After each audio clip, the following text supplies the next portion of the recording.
the Nikon Z8 for macro photography. How does it stack up against the competition? Stick around to find out.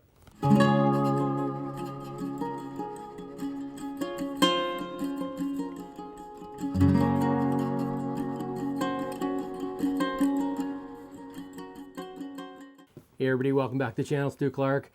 It's August. Great time to do a deep dive into macro photography. Everything's really quiet activity-wise in the island right now from a bird standpoint. Definitely I'll be heading up island for bears in a few weeks here.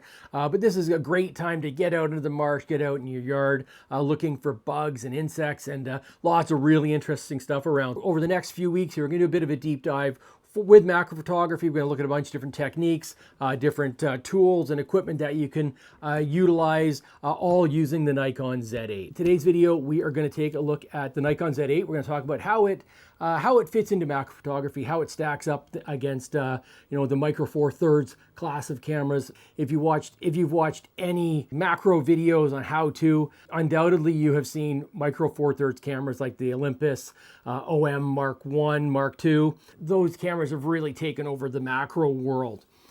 So does a full frame camera like the Nikon Z8 make sense? The answer to that is a lot more nuanced than you might think, and absolutely the Z8 makes sense for a ton of different macro styles of photography.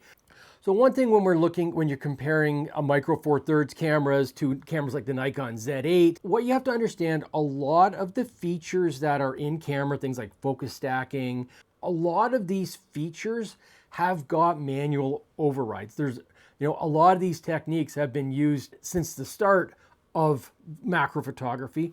And obviously cameras didn't have built-in focus stacking and everything else that are now available today. So things like focus rails, things like actually manually moving the camera yourself, whether it be on a rail or handheld, a lot of the in-camera features have got a workaround. Whether or not you have a feature doesn't mean you can't use it or utilize it in its own way. Macro is such an easy term that represents an extremely broad scope of photography. Anything from flowers and butterflies and mushrooms on the close-up side of photography, right through to 5 times, even 10 times photography, where you're getting into almost the micro side of things. And everything in between all kind of falls under the macro umbrella. The Nikon Z8, as you know, 45 megapixel full frame sensor. A lot of the Micro Four Thirds cameras are 20 megapixels. Why would you pick one over the other? So first off, the elephant in the room. 1,794 grams. This is the Nikon Z8 with the 105 VR. This is the F mount, so I've got the adapter in there. So yes, the Z8 has definitely got a bit of heft to it when it comes to macro photography, especially doing a lot of handheld macro photography. The OM Mark II is 300 grams lighter for the camera body. Lenses, the lens will come into a little bit. This is quite a hefty lens, especially with the adapter.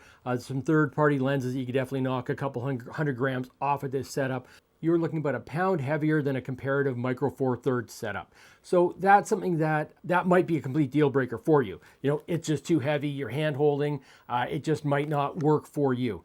I'm used to wildlife, shooting wildlife, so obviously, the big lenses set up, I've kind of gotten used to kind of carrying around a heavier camera setup. So it's not terrible.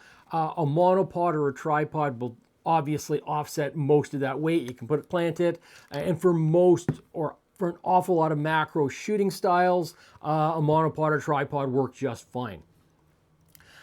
So the weight's one of those things you can't really get around it. So if you need a lighter setup, the Micro Four Thirds obviously makes sense for that. Sensor size is going to be a big one when you're looking at the two. So Micro Four Thirds is basically a 2 times crop compared to a full frame sensor. So when you're looking for the viewfinder, you're effectively looking at 2 times larger. If you're shooting with DSLR, D850, D810, absolutely, I'd call it almost a deal breaker. That extra magnification through the viewfinder makes it so much easier to see your subject, making sure you're in focus. However, with mirrorless bodies now, because of the electronic viewfinder, with a Nikon Z8, you can just, when you switch between FX and DX mode, so you go from 45 megapixels on the full frame to 19.3 megapixels zoomed in on the 1.5 crop, by pressing a button, the viewfinder zooms in. So that difference between Micro Four Thirds and the Z8 is very, very small. So that Micro Four Thirds is a 4x3 sensor, so it's a little bit squarer than the DX size. But you are dealing with, looking through the viewfinder, you're looking at very, very similar magnifications to the viewfinder. So if you're dealing with really small subjects, switch to the Nikon Z8 to DX mode, the crop mode, and you're really getting close to Micro Four Thirds through the viewfinder. Makes it nice and easy to see where your focus plane is. So it kind of eliminates a lot of that the gain you might have for going to Micro Four Thirds. Just switching the Nikon Z8 into DX crop mode, you're kind of getting very close. You're looking at 19.3 megapixels in DX mode compared to 20 megapixels on the Olympus OM1 Mark II. So very close when you're comparing the two. The Nikon Z8 also has a 1:1, 5500 pixel by 5500 pixel, and that's 30 megapixels. That's an amazing crop if you want to do a focus stacks of flowers, anything around, going to fit really nicely in that square aspect ratio. So another one to keep in mind for the Nikon Z8. So depth of field is one thing that with the higher magnification, whether it be the 1.5 with the crop or the 2 times with the Micro Four Thirds, you're getting a larger depth of field. And the reason you're getting a larger depth of field, got a toonie sitting in the helping hand here. When you're shooting in DX versus FX, so full frame versus DX, the DX is a 1.5 times crop. So basically you can be 1.5 times further away to still fill that crop sensor. So basically you can be further. So if you're shooting at 300 mil, you need to be this close to fill the frame with FX, and you'll be 1.5 times further away to fill the frame with DX. However, when you're dealing with macro, what happens is the closer you get to the subject, the lens actually increases magnification. It doesn't focus. So that 1.5 times crop no longer works as a distance meter. So it changes things a little bit. So that depth of field, as much as yes, you're getting a larger depth of field when you're shooting a crop mode or you're shooting with the Micro Four Thirds, it's not as much as you would think. So a good example, so an idea with this is that to fill the sensor edge to edge with the toonie in full frame mode, I need to be 12.75 inches from the focal plane to the subject. In DX mode, I'm 15 inches away. So that's definitely not 1.5 times distance. So the depth of field is not as big of an advantage as you might think. So when you're dealing with kind of 1:1, you're dealing with minimum focus distance. The gain from going with a Micro Four Thirds to a full frame sensor, the depth of field might be from say 1.8, 1.9 millimeters to 1.5 millimeters. You're not getting a full 1.5 or 2 times magnification or kind of gain in that depth of field. So as much as that extra depth of field will definitely help you in doing focus stacks, because any bit more in focus helps, it's not as simple as kind of just doing the math of 1.5 times when you're dealing with the close focus. So that depth of field, it is better on it, and it's easier to kind of get more of your subject in focus. Not as much as saying like an iPhone with got a tiny sensor on it. Yes, then that you can easily get your entire subject in focus in the macro mode, but you're not quite getting that gain you're dealing. It's not the gain you think it is. This is where, like I said, with all of these features in camera, there's always going to be a way, or most of the features in camera, there will be a way to do them manually. So Micro Four Thirds, Olympus OM1 Mark II, for example, has got in-camera focus stacking. So focus stacking, if you're not familiar, what it basically means is that the camera will take a series of photos and changes the focus plane on each photograph. So it kind of changes focus as you're shooting. The really nice thing about that is, so if you're photographing a small bug on a piece of grass, you can hold it still, hold the camera still, set up focus stacking, hit the trigger, and it starts firing away, and the camera will change the focus for you as you're holding the subject still and the camera still.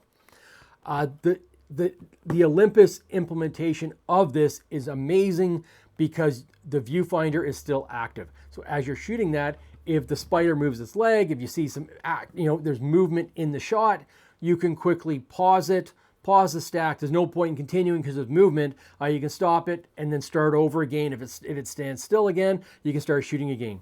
The Nikon, unfortunately, with its focus stacking, it's a little bit more cumbersome in that it needs to be set up.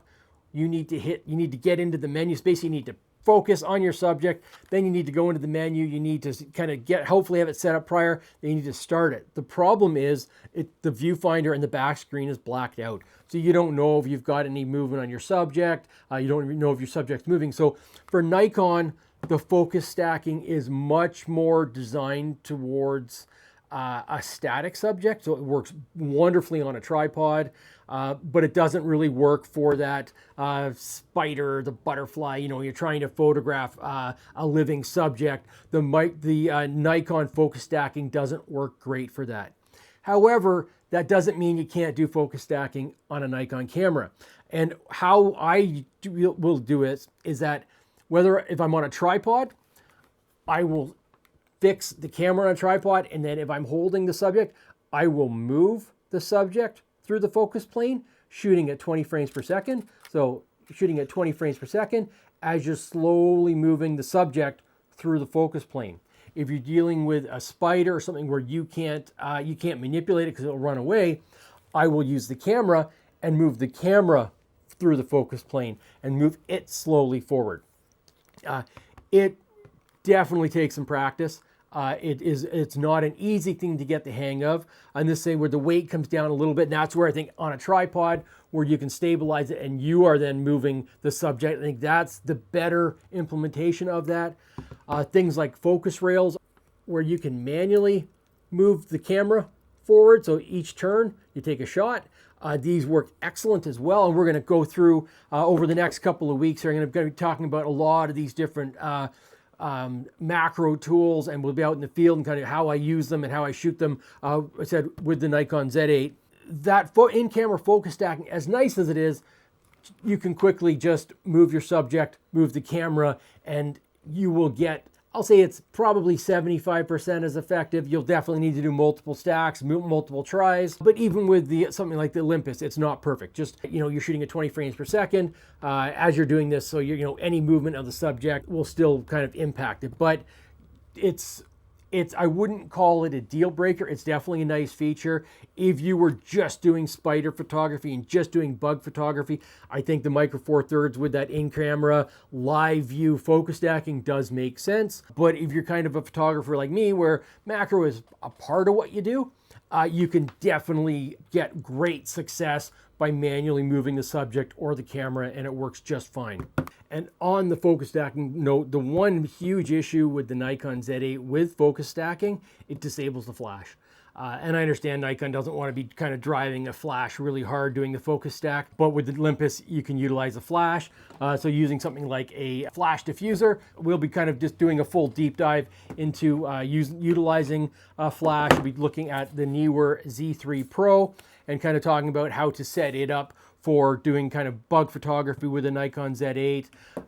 In the next video, I'll be doing a full shooting bank C breakdown where I do all my in-camera settings for shooting macro with the Z8. So if you're interested in that, definitely hit that like button and subscribe so that you get notified when the next video comes up. Frames per second, the Nikon Z8 at 20 frames per second makes for those excellent focus stacks. So if you're out on a nice bright day, obviously a 20 frames per second focus stack makes it a lot easier to do that movement where you're kind of shooting really fast as you're moving the subject. So even though you're dealing with a very close subject, very small amount of movement, it's got a high enough frame rate to capture all of the different focal planes as you're moving it through. When you are shooting with a flash, ideally you're going to be shooting the flash at quite a low flash setting so that it's on a very high refresh rate. And I found that it shoots at about 14 frames per second with the flash. And again, it's fast enough that you can slowly move through your subject in the focal plane and get all the shots you need for that focus stack. So with focus stacking, the Nikon Z8 does have, the Nikon Z8 and the Nikon Z6 III are, from what I understand, the only cameras that have this. And if you want to do focus stacking for still life where you're looking to do large prints, the Nikon Z8 stands above the crowd. And what the Nikon Z8 has since the last firmware update, it has the option of combining focus stacking, so focus shift, where it shifts the focus, and pixel shift. Pixel shift is where the camera will move the sensor by 1 pixel between shots. So with the Nikon camera, you can take either 16 or 32 pixel shift shots per image. So it makes, when you do pixel shift, it makes a 180 megapixel image. A lot of different cameras utilize pixel shift now, which is a great feature, and it works incredibly well. It really does make for a better shot. It's not just in software kind of trying to use something like Topaz Gigapixel making a larger image. It does add detail. There's no question about it. But Nikon is the only camera manufacturer, as far as I know right now, that will incorporate pixel shift with focus shift. So what that means is that with focus shift, you can take anywhere from 1 to 300 images, where it will focus at different points up to 300 times. But it will also do the pixel shift on each one of those focus shifts. So that means that if you wanted to go crazy, you could do a pixel shift combined with focus shift on 300 images. So you are looking at a stack that could be combined from 9,600 images at 45 megapixels. Completely insane amount of detail. Obviously, you need an empty hard drive just to try and take one photograph. But at the end of it all, once it's all, you utilize the Nikon software. I've done a whole video of how to utilize pixel shift and focus shift. I'll leave a link down below. If you want to photograph things like still, like I photographed this Audigy sound card from the old Sound Blaster days from many, many years ago. And it allows for incredible detail on a static subject. So a lot of times you're doing flower photography, anything like that, where you want to make a gigantic photograph with incredible depth of field and detail. This camera rivals medium format for that style of image. Absolutely insane quality is possible utilizing this method. And it's definitely something, like say, you absolutely will need focus stacking software, something like Helicon Focus, if you want to do a huge stack. Photoshop's just not up to the task when dealing with this style of photography. It will do focus stacks, and it works fine if you're working with 20 images. If you're going to be getting anything beyond that, it can take a long time just to load it into Photoshop, let alone do the stack on it. So something like Helicon Focus it works excellent for this style of photography. So yeah, the Nikon Z8 for macro photography. Does it work? Absolutely. There's definitely a few things you have to work around, but the potential image quality is phenomenal. And depending on your subject type, depending on are you just shooting macro? Sure, Micro Four Thirds might make sense. And one thing when you're dealing with macro, 20 megapixels is probably fine. A lot of macro photography, you're generally not going to blow up the eye or head of a bug to wall size. So 20 megapixels is in many situations just fine. But if you're kind of backing up a little bit and doing that kind of still life close-up photography, there's definitely situations where you might want a wall size print. And for those situations, a camera like the Nikon Z8 would be incredible for that. But yeah, Nikon Z8, I'll be doing a deep dive into a bunch of different tools I use for macro photography. We'll be talking about the full setup from shooting bank C to kind of get a shooting bank set up that's already spec'd out, ready to go. Just switch to shooting bank. You just switch your shooting bank and you're ready to shoot amazing stacked photos, flash photography. We'll kind of be talking about that in an upcoming video. And then we'll be going to looking at a flash photography for things like spiders. We'll be doing a flash photography for close-ups, things in the woods like mushroom photography. And then we'll kind of talking about using things like the focus rail. And yeah, kind of getting out looking for small things in the yard and out at a couple local marshes here. If any interest to you, please consider liking and subscribing. And yeah, till next time, we'll see you out there. Take care.